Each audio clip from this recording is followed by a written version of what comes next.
Hello दोस्तों, आपके बहुत सारे कमेंट्स आए हैं और आप लोग चाहते हैं कि एएलपी साइको का वीडियो मैं फिर से बनाकर डालूं, नए सिरे से बनाकर डालूं। हालांकि 30-35 वीडियो करीब करीब मैंने डाला हुआ है प्लेलिस्ट में, लेकिन आपका डिमांड है, आप चाहते हैं कि मैं नए सिरे से फिर से वीडियो बनाकर अपलोड करूं। थोड़ी परेशानी होती है वीडियो बनाकर अपलोड करने में, क्योंकि वीडियो रिकॉर्डिंग, एडिटिंग, अपलोड करना, ये सारा काम करने के लिए मुझे कुछ लोगों को की ज़रूरत पड़ती है, कुछ लोगों की मदद की ज़रूरत पड़ती है और उनके सहयोग के बिना मैं ये काम नहीं कर पाता हूँ।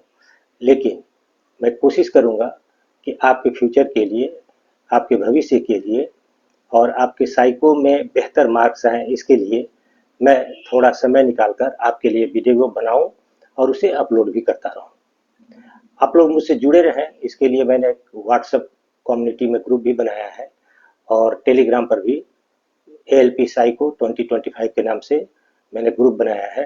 उसका लिंक डिस्क्रिप्शन में है, उसको शेयर कर दूंगा, आप लोग उसमें आकर ज्वाइन कर सकते हैं और सीधे अगर आपके मन में कोई शक हो, सवाल हो, किसी तरह का कंफ्यूजन हो तो आप मुझसे डायरेक्ट कांटेक्ट कर कर पूछ सकते हैं।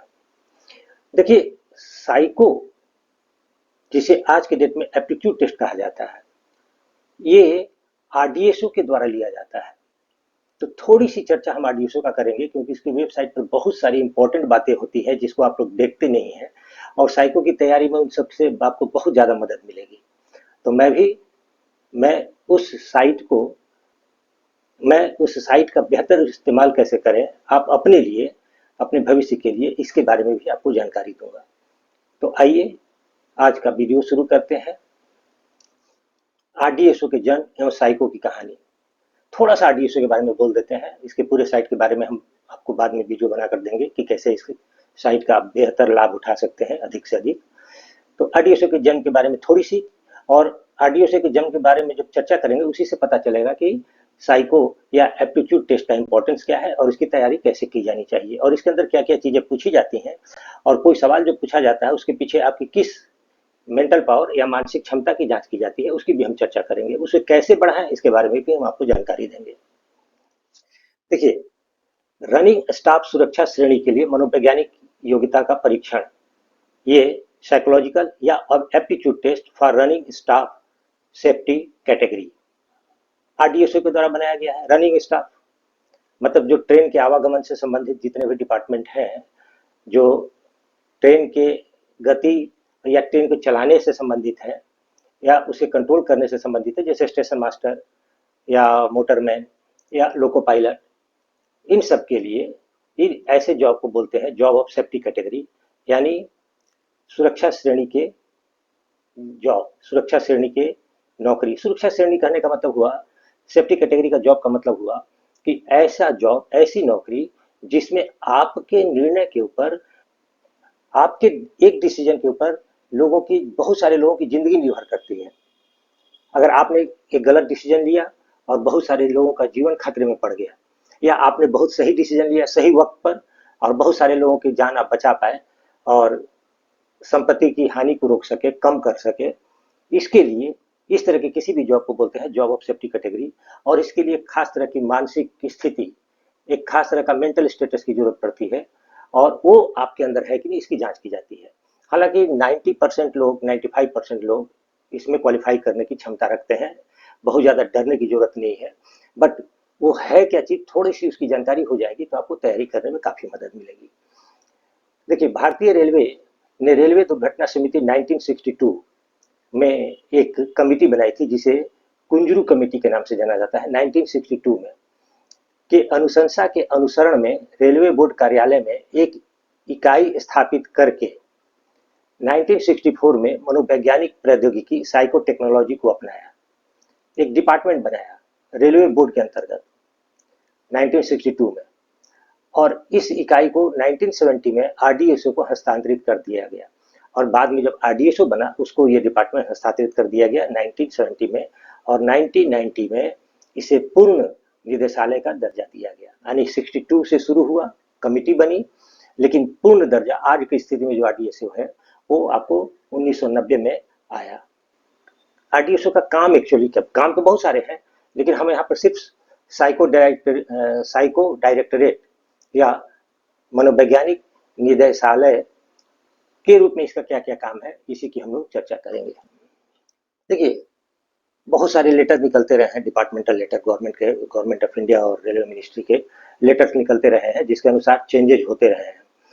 तो psycho test should henceforth with be called aptitude test, ये डिसीजन हुआ था 2003 में कि अब इसको मैंने वैज्ञानिक परीक्षण नहीं बोला जाएगा, इसे अभिवृत्ति परीक्षण कहा जाएगा, एप्टीट्यूड टेस्ट कहा जाएगा। मतलब आरडीएसओ टाइम टू टाइम इसमें बहुत सारे चेंजेस करते रहता है, और क्या क्या चेंजेस हुए उसमें थोड़ा सा एक झलक लेते हैं। 1972 के बाद जब साइको शुरू हुआ था, तो साइको का नेचर रखा गया था क्वालिफाइंग। आप पास कर गए, आप चले गए जॉब में, आपकी मेरिट में नाम आ गया। अगर मेरिट में नाम आया और खाली क्वालिफाई कर गए तो आपका जॉब फाइनल है।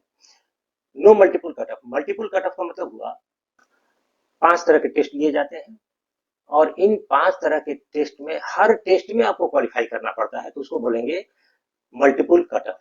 और सबको जोड़ के एक कट ऑफ निकाला जाए, मतलब हर टेस्ट का अलग अलग नहीं, सारे टेस्ट का नंबर को जोड़ दिया जाए और एक कट ऑफ निकले, तो उसको बोलेंगे नो मल्टीपल कट ऑफ। तो जब 1972 और उसके बाद जो एग्जाम हुए उसमें कोई मल्टीपल कट ऑफ नहीं होता था, एक ही कट ऑफ होता था सबको जोड़कर, और इसका कोई वेटेज नहीं होता था, सिर्फ आप क्वालिफाई करिए जॉब हो जाएगा, वेटेज नहीं दिया जाता था।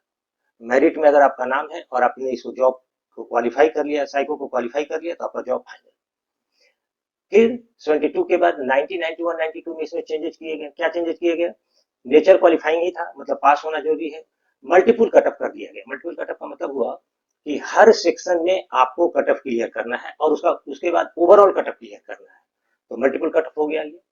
और नो वेटेज, लेकिन वेटेज कुछ नहीं रहेगा, मतलब आपका जो मेरिट पहले के एग्जाम पर जो मेरिट बना हुआ है उसी के आधार पर होगा। इसे सिर्फ पास करना है, क्वालिफाइंग नेचर का था, लेकिन सेक्शनल कट ऑफ ऐड कर दिया गया 1991-92 में। उसके बाद 2003 में इसे चेंजेस किए गए, नॉन क्वालिफाइंग नेचर का किया गया, मतलब इसमें आपको क्वालिफाइंग नहीं है, इसका मार्क्स ऐड किया जाएगा मेरिट बनाने में। क्वालिफाइंग आप जितना भी नंबर आपका है, लेकिन इसका मार्क्स ऐड होगा। मल्टीपल कट ऑफ को हटा दिया गया और 20% वेटेज दिया गया। आपका जो मेरिट बनेगा उसमें जितना भी आपका नंबर आया, क्वालिफाई किया नहीं किया उससे कोई मतलब नहीं, इसका 20% मार्क्स उसमें ऐड कर दिया जाएगा अगर आप डिपार्टमेंटल टाइप का एग्जाम दे रहे हैं तब। लेकिन ये एक साल के अंदर, मतलब 2003 में ये हुआ और 2004 खत्म होते होते इसको समाप्त कर दिया गया, और मार्च 2005 से जो चेंजेस लाए गए वो अभी तक कंटिन्यू कर रहा है। और वो चेंजेस है, क्वालिफाइंग नेचर का रखा गया, मल्टीपल कट ऑफ रखा गया, और डिपार्टमेंटल एग्जाम में 20% वेटेज, और डायरेक्ट अगर रिक्रूटमेंट हो रहा है तो उसमें 30%। जैसे अभी आपका जो एग्जाम होगा उसमें आपका 30% मार्क्स इसको जोड़ के तब मेरिट लिस्ट तैयार किया जाएगा। तो बहुत सारे लड़के साइको क्वालिफाई कर जाते हैं बट मेरिट में नहीं आ पाते हैं, तो साइको का 30% मार्क्स उसमें ऐड होगा, इसलिए इसमें अधिक से अधिक स्कोर करने का कोशिश करना है, क्योंकि हो सकता है कि कुछ मार्क्स के लिए एक या पॉइंट में कुछ नंबर आपका कम आ जाए जिसके चलते आप रह जाए। तो आपको अधिक से अधिक स्कोर भी करना है, क्योंकि 30% इसका ऐड होगा मेरिट लिस्ट में, क्योंकि सीबीटी 1-2 में जो होना था वो तो हो गया, उसमें तो बढ़ा नहीं सकते हैं, तो मैक्सिमम तो आप यहीं पर बढ़ा सकते हैं। तो इसके लिए थोड़ा सा ध्यान रखना है। मल्टीपल कट ऑफ मतलब हर सेक्शन में आपको कट ऑफ क्लियर करना है। क्वालिफाइंग नेचर का मतलब क्या हुआ कि अगर उस एक सर्टेन, जैसे 42% एनटीएस, अब एनटीएस क्या है, कैसे कैलकुलेट करते हैं, एनटीएस के बारे में थोड़ी सी मैं जानकारी आपको दे दूंगा, कैसे कैलकुलेट करते हैं ये जानने की जरूरत नहीं है, बट है क्या, कैसे मेजर करते हैं 42% एनटीएस कैसे निकालते हैं, ये सारा प्रोसीड्यूर नहीं समझेंगे, लेकिन एक चीज की जानकारी से हो जाएगी हम लोगों को कि कम से कम कितना क्वेश्चन आप अटेम्प्ट करें कि आपका 42% एनटीएस क्लियर हो जाए, इसलिए इसके बारे में थोड़ी सी जानकारी आपको होनी चाहिए। और इसके बारे में बहुत सारा कंफ्यूजन है, बहुत सारे लोगों को कहना मानना ऐसा मान सोचते हैं कि जैसे 50 क्वेश्चन है तो 50 का 42% निकाल लेंगे, उतने क्वेश्चन अगर मेरे करेक्ट हो गए तो हमारा सिलेक्शन हो जाएगा। ऐसा कुछ नहीं है, हो सकता है कि 50 में आप 40 नंबर लाकर भी 42 एनटीएस नहीं क्वालिफाई कर पाए, या ये भी हो सकता है कि 50 मार्क्स जो टोटल है 50 क्वेश्चन, उसमें आप 30 क्वेश्चन भी बनाकर 42% एनटीएस पार कर जाए। तो किन किन बातों पर निर्भर करता है, अगर ये जानकारी हो जाएगी तो थोड़ा सा आपको तैयारी करने में सहायता मिलेगी, आप बेहतर तैयारी कर पाएंगे। तो ये थी आरडीएसओ के साइट पर जो जानकारी दी गई है उसके आधार पर कुछ चीजें जिसकी चर्चा हम बाद में आगे करेंगे। अब आइए लोको पायलट के सिलेबस में क्या क्या चीजें पूछी जाती है। लोको पायलट अभिवृत्ति परीक्षण का सिलेबस क्या है, इस पर जानकारी लेते हैं। देखिए, सबसे पहला टेस्ट जिस क्रम में हम बता रहे हैं उसी क्रम में होगा। सबसे पहला टेस्ट आपका मेमोरी टेस्ट होता है, और मेमोरी टेस्ट बहुत ही इंपॉर्टेंट है दो मायने में। पहला तो ये कि ये दो सेट में होगा, इकलौता ऐसा टेस्ट है जो दो सेट मतलब एक मेमोरी का दे दिए, उसके तुरंत बाद दूसरा मेमोरी होगा और सेम टाइप का, अगर जो मेमोरी पहले में पूछा गया दूसरे में भी वही पूछा जाएगा। बाकी जितने भी इसके अलावा जो चार टेस्ट होंगे सब में एक एक सेट होगा, बट मेमोरी में दो सेट होगा। और मेमोरी में एरर कम होना चाहिए, उसका वजह क्या है, एरर का इंपॉर्टेंस क्या है, इस पर भी बहुत सारा कंफ्यूजन है। कुछ लोग के बारे में कुछ लोगों की का ये कहना है कि जब निगेटिव मार्किंग नहीं है तो एरर कोई मतलब नहीं होता है, लेकिन ये साइकोलॉजिकल टेस्ट है और ये साइकोलॉजिस्ट ही बता सकता है कि एरर का इंपॉर्टेंस क्या है। एक छोटा सा एग्जांपल, अगर आपको ये बता दिया जाए कि कानून को तोड़ने पर आपको पनिशमेंट नहीं दिया जाएगा, तो इसका मतलब क्या हुआ, आप कानून तोड़ने के लिए फ्री हो गए। यहाँ नेगेटिव मार्किंग नहीं दिया जाता है, आपको एरर के लिए नेगेटिव मार्किंग नहीं दिया जा रहा है, यानी कोई पनिशमेंट नहीं है, तो इसका मतलब क्या हुआ, आपको फ्री कर दिया गया कि आप जितना चाहे एरर करें। और साइको टेस्ट में इसका क्या इंपॉर्टेंस है, एप्टीट्यूड टेस्ट में क्या इंपॉर्टेंस है, उससे एक मनोवैज्ञानिक आपके दिमाग के बारे में क्या चीज सोचता है, ये जानकारी हम आपको देंगे जब इसका तैयारी कराएंगे, प्रैक्टिस कराएंगे तब। सेकेंड टेस्ट है फॉलोइंग डायरेक्शन टेस्ट, इसमें आपकी अंडरस्टैंडिंग कैपेसिटी की जांच की जाती है। आप कितना बेहतर कितना जल्दी चीजों को समझ लेते हैं, इंस्ट्रक्शन को समझ लेते हैं, इसकी जांच की जाती है। निर्देश समझने की योग्यता, ये दूसरा टेस्ट होगा। दो तरह के टेस्ट अभी इसमें पूछे गए हैं। मेमोरी टेस्ट में 5 तरह का मेमोरी पूछा जा चुका है अब तक, और एक मोटरमैन के एग्जाम में छठा भी पूछा गया है, map memory test. Map memory अभी लोको पायलट में नहीं पूछा गया है, 5 ही तरह का टेस्ट पूछा गया है, बट कभी भी कोई भी चेंजेस हो सकता है। टेस्ट 2 में फॉलोइंग डायरेक्शन टेस्ट में दो तरह के टेस्ट पूछे गए हैं, table test, watch table test. Table test में भी दो तरह का है, एक तो टेबल टेस्ट में है जिसमें अंक आंसर बनेंगे, या दूसरा है जिसमें लेटर या अल्फाबेट आंसर बनेंगे, बट कंसेप्ट दोनों का सेम है। हाँ, वॉच टेबल टेस्ट का कंसेप्ट थोड़ा अलग है, एक तरह का पूछा गया होगी। टेस्ट 3 है डेप्थ परसेप्शन टेस्ट, गहराई या दूरी प्रत्यक्षीकरण जिसको बोलते हैं। थ्री डायमेंशनल फिगर को आप देखकर कितनी जल्दी समझ लेते हैं। डेप्थ परसेप्शन क्या है, इसके बारे में भी हम आपको बताएंगे कि हमारे ब्रेन में एक खासियत होती है, 3D के फिगर को अगर 2D में दिया गया है तो उसको अच्छी तरह से समझ ले, 3D में उसको देख सके, क्योंकि हमारे रेटिना पर कोई भी फिगर बनता है 2D, लेकिन हमें उसका ब्रेन 3D करके दिखाता है। ये हमारे ब्रेन की खासियत है, या ब्रेन में ऐसा सॉफ्टवेयर है जो 2D को भी 3D में कन्वर्ट कर लेता है। तो ये काबिलियत आपके दिमाग की कितनी बेहतर है, कितनी अच्छी तरह से काम कर रही है, इसकी जांच की जाती है डेप्थ परसेप्शन या दूरी प्रत्यक्षीकरण में। इसमें क्यूब या क्यूबॉइड या ईंट परीक्षण जिसको बोलते हैं, या हिडन क्यूब, छुपे हुए घनों को गिनना, ये दो तरह के क्वेश्चन अभी तक इसमें पूछे गए हैं। टेस्ट 4 है टेस्ट ऑफ कंसंट्रेशन, एकाग्रता परीक्षण, लेकिन इसका नाम बदल दिया गया है। पहले इसे एकाग्रता परीक्षण बोलते थे, अब ये हो गया है test of power of observation, यानी अवलोकन क्षमता की जांच। तो कंसंट्रेशन में ऑब्जर्वेशन में बहुत मामूली सा अंतर है। पहले इसे कंसंट्रेशन टेस्ट बोला जाता था, बट 2019 के बाद से इसे बोला जाने लगा observation test, test of power of observation. तो दोनों में क्या अंतर है, और कंसंट्रेशन या ऑब्जर्वेशन कैसे जुड़ा हुआ है, और किस तरह से हम इसमें बेहतर परफॉर्म करेंगे अपनी कंसंट्रेशन को बढ़ाकर, इसकी भी चर्चा हम करेंगे। इसमें अब तक 3-4 तरह के क्वेश्चन पूछे गए हैं, 5-6, यस नो, फिगर रिप्लेसमेंट, और एक जेट टेस्ट है। ये 4 तरह के टेस्ट इसमें पूछे गए हैं, 5-6 और 5-9 दोनों पूछा गया है। पांचवा है perception speed test, perceptual speed test. तो प्रत्यक्षीकरण गति परीक्षण, इसमें भी या इसे सिमिलरिटी टेस्ट भी बोलते हैं, इसमें सेम फिगर टेस्ट भी बोला जाता है, और इसमें दो तरह के पूछे गए हैं अब तक प्रश्न, एक तो सिमिलरिटी टेस्ट और दूसरा है हेक्सागोनल या ऑक्टागोनल, जैसे एक फिगर से दूसरे फिगर को मैच कराना है, कितनी क्विकली, कितनी जल्दी आप कर पाते हैं, किस स्पीड से आपका दिमाग काम करता है, इसकी जांच की जाती है। तो ये 5 तरह के टेस्ट हैं और इसी क्रम में पूछे जाएंगे और हर टेस्ट के बीच में थोड़ा आपको समय मिलेगा। उस समय में आपको क्या-क्या काम करना है, ये भी बड़ा महत्वपूर्ण है। किन-किन बातों का ध्यान रखना है टेस्ट शुरू होने से पहले और टेस्ट देने के बाद, क्या-क्या काम हमको करना है जिससे हमारी मानसिक क्षमता उसी लेवल की बनी रहे जब टेस्ट 1 दे रहे हो तब या टेस्ट 5 दे रहे हो तब। क्योंकि ब्रेन अगर टायर्ड हो जाता है, थक जाता है, तो फिर आपका परफॉर्मेंस गिर जाएगा। अब आइए एक-एक टेस्ट के बारे में थोड़ा-थोड़ा डिटेल हम जानते हैं।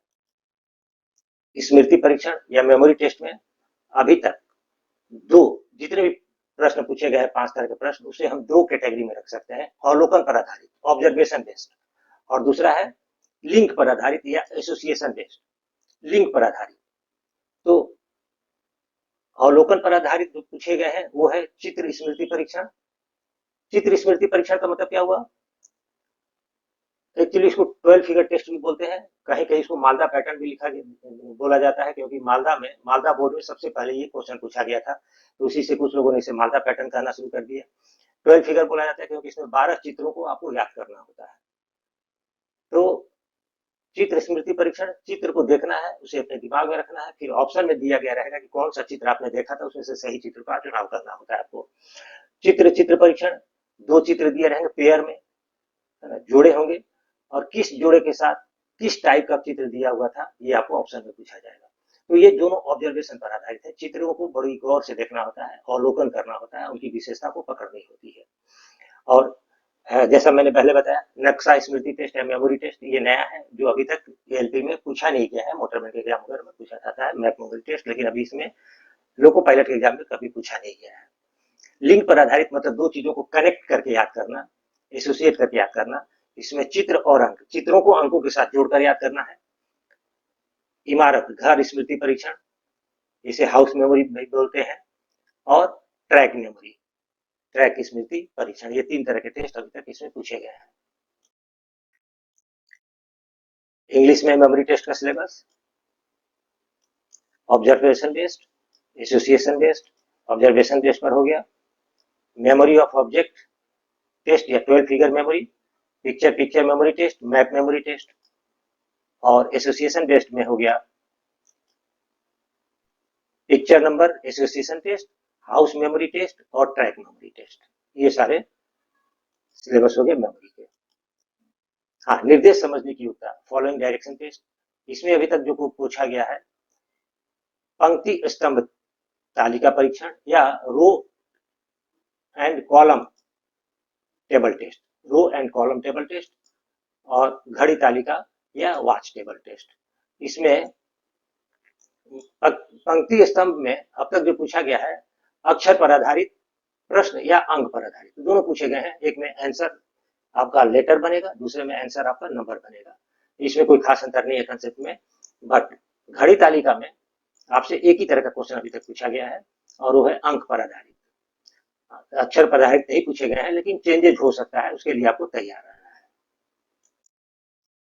ये हो गया कॉलम, रो एंड कॉलम। यहाँ पर अल्फाबेट दिए गए हैं, अंक अक्षर दिए गए हैं, और इस अक्षर की जगह पर अगर 1 2 3 4 दिया रहेगा तो हो जाएगा दूसरे टाइप का। ये वॉच टेबल टेस्ट का क्वेश्चन है। हाँ, एक बात गौर करने वाली है, पहले जितने भी एग्जाम हुए हैं उसमें 5 ही अंक होते थे। लेटर कोई भी हो सकता है, बट अंक 5 ही होते थे 8 जगहों पर। अब अंक 6 तक आ सकता है, क्योंकि टोटल 8 जगह ही है इसमें।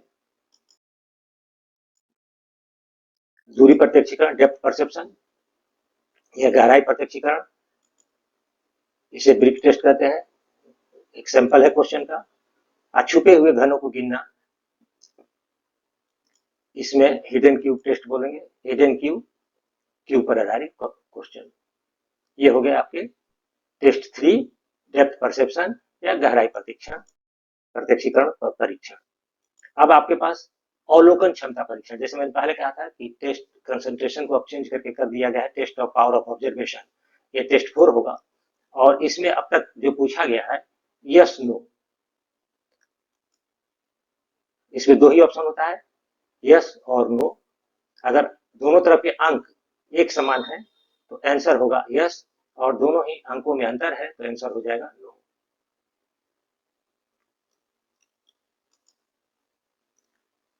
फाइंड 6 या फाइंड 9, और एक नया टेस्ट पूछा गया था पिछली बार, फिगर रिप्लेसमेंट टेस्ट।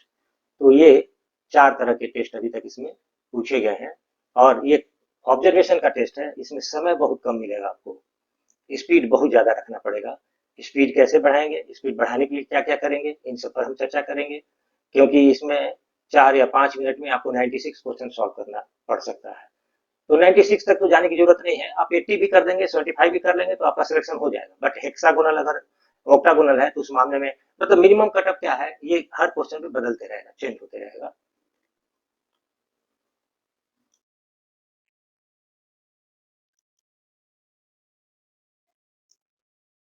प्रत्यक्षीकरण गति परीक्षण, ये टेस्ट 5 है। टेस्ट 5 में सिमिलरिटी टेस्ट, ये बाई साइड में जो 4 दिए गए हैं, दाहिने साइड में कौन से 4 उनके जैसे हैं, ये आपको मिलाना है। सिमिलरिटी टेस्ट इसलिए कहा जाता है, सेम फिगर टेस्ट। और या समान आकृति परीक्षण, हेक्सागोनल या ऑक्टागोनल, ये 2 टेस्ट आपको पूछे जाएंगे। ये है टेस्ट 5। तो अब मेरा ख्याल है कि सारे सिलेबस आपके सामने क्लियर हो गए। कितने तरह के, करीब करीब 15-16 टाइप के टेस्ट हैं, जिनमें से 5 पूछा जाएगा आपको, और हर कैटेगरी में अलग अलग है। किसी कैटेगरी में 2 ही तरह के टेस्ट अभी तक पूछे गए हैं, किसी में 3 तरह के पूछे गए हैं, किसी में 5-6 तरह के पूछे गए हैं। कुल मिला के 16-17 टाइप के क्वेश्चन है। और इसकी तैयारी कैसे करें, देखिए प्रैक्टिस तो आपको करना है, प्रैक्टिस मेक्स परफेक्ट। तो प्रैक्टिस तो आपको करना है, हिंदी में भी बोला गया है, करत करत अभ्यास जड़मति होत सुजान, है ना। तो अभ्यास तो करना है, बट अभ्यास के दौरान आप किन किन बातों का ध्यान रखेंगे जिससे आपका आपकी मानसिक क्षमता आपको दूसरों से बेहतर प्रदर्शन करने में मदद करे। मान के चलिए कि 70% 80% लड़कों का लेवल सेम होता है, इसमें कोई आइंस्टीन नहीं है, और न कोई बहुत ज्यादा डल है, क्योंकि आप फिल्टर होके आए हैं, सीबीटी 1 सीबीटी 2 के एग्जाम को पास करके आए हैं। तो ये मान के चलिए कि आपकी क्षमता बाकी की क्षमता के अकॉर्डिंगली है, आप सब करीब करीब एक लेवल पर है, लेवल सबका सेम है। हाँ, इसमें आगे कौन जाएगा, जो अपने हार्ट बीट को कंट्रोल कर सके, अपने नर्वसनेस को कंट्रोल कर सके, विपरीत परिस्थितियों में भी अपने मानसिक स्थिति को बनाए रखे, मानसिक स्थिरता को बनाए रखे। इन सभी बातों पर ध्यान देना होगा। हाँ, एंजाइटी नहीं हो, घबराहट नहीं हो, स्ट्रेस नहीं आए, किस तरह अपने ब्रेन को हम ज्यादा से ज्यादा यूज कर सकें। तो इन सभी बातों को समझने के लिए, तो जो और अन्य बातें हैं, आपका डाइट कैसा होना चाहिए, आपका ब्रीदिंग कैसा होना चाहिए, आपको पानी कितना पीना चाहिए, आपके बॉडी में कौन कौन से न्यूट्रिएंट्स होने चाहिए साइको तक के लिए, क्या क्या चीजें कब कब खाना है, कब कब क्या चीज नहीं खाना है बिल्कुल साइको तक, इन सभी बातों को भी ध्यान देना पड़ेगा। और ये भी बहुत इंपॉर्टेंट चीजें हैं। बाकी तो प्रैक्टिस सब करते हैं, सब एक ही तरह से प्रैक्टिस करेंगे। तो हम कोशिश करेंगे आपके लिए फिर से नए सिरे से सारे वीडियो को एक बार बनाकर एएलपी के लिए आपको हम वीडियो दे सकें। हाँ, अंत में हमारे कम्युनिटी को ज्वाइन कर लीजिएगा। किसी भी तरह की कोई खास बात होगी, मैं उसमें आपको शेयर करूंगा। मिलते हैं अगले वीडियो में। Thank you very much.